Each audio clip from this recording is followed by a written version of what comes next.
लंबाई के एक समान आवेशित सीधे तार के निकट वैद्युत क्षेत्र की तीव्रता।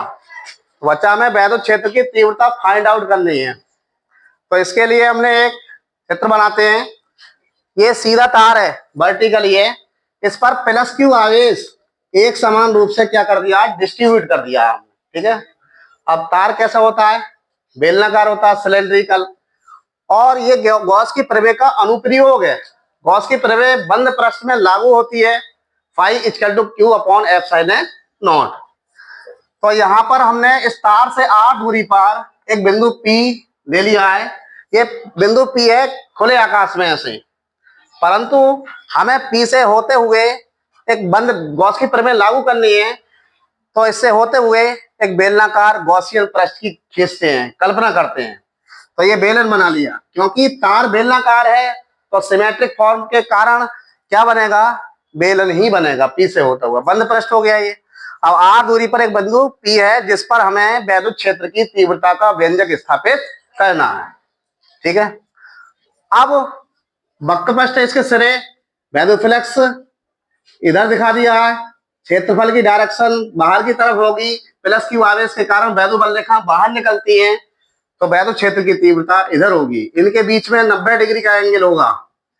डीए वेक्टर और ई वेक्टर के बीच में कितना एंगल है, 90। तो इसके सिरों से तो वैद्युत फ्लक्स निकलेगा नहीं, क्योंकि D phi is equal to होता है E vector dot D A vector. तो E D A cos theta, तो ई डी ए कॉस, इनके बीच में एंगल कितना है, 90 डिग्री। तो इस प्रकार से इसके जो एरिया ऑफ क्रॉस सेक्शन है सिलेंडर का, तो कॉस नंबर भगवान 0 हो जाएगा। तो इस तरह से वैद्युत फ्लक्स नहीं निकलेगा, अर्थात क्या होगा, 0 होगा। इधर से भी 0 होगा। ओनली कहां से निकलेगा वैद्युत फ्लक्स, इसके कर्व सरफेस एरिया से, वक्र पृष्ठ से, ठीक है। अब हम इसके बिंदु P से अर्थात अल्पांश भाग के अवयव डीए वेक्टर से निर्गत वैद्युत फ्लक्स की कल्पना करते हैं।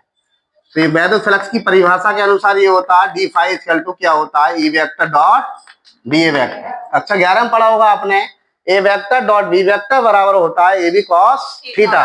उसी according E vector dot D vector is equal to हो जाएगा E D A cos theta. अभी बताया था बच्चा हमने कि ई वेक्टर और डी वेक्टर सेम डायरेक्शन है, अर्थात पैरेलल है। इनके बीच में एंगल कितना है बच्चा, कितना है, 0 डिग्री। तो सेम डायरेक्शन, तो थीटा 0 लिख देंगे, तो यह आएगा ई डी ए कॉस थीटा का मान 0 लगा देंगे। कॉस 0 का मान होता है बच्चा कितना, 1। तो डी फाई ई कितना आ जाएगा। अब नेट वैद्युत फ्लक्स निकालेंगे, क्योंकि जो हमने अल्पांश भाग माना है ये पूरे सिलेंडर को छोटे छोटे खंडों में, सेगमेंट में माना है।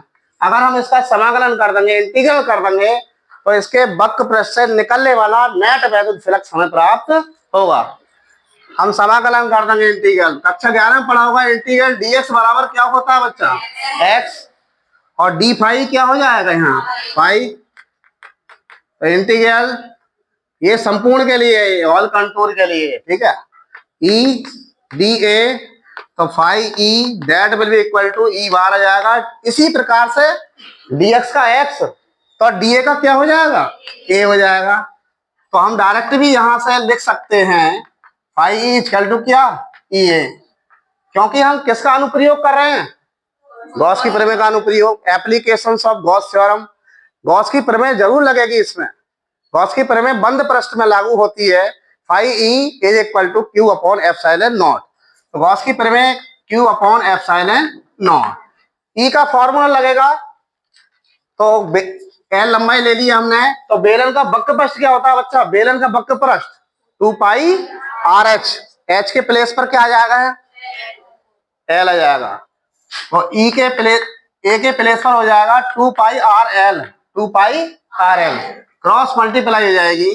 तो ई इंटू 2 पाई के बाद में इंटू में लगा दें epsilon naught into R into L equal to क्या, Q.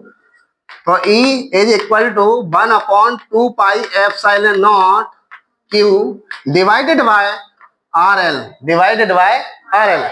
This equation can be written as, इसे हम ऐसे भी लिख सकते हैं E that will be equal to 1/2 pi epsilon naught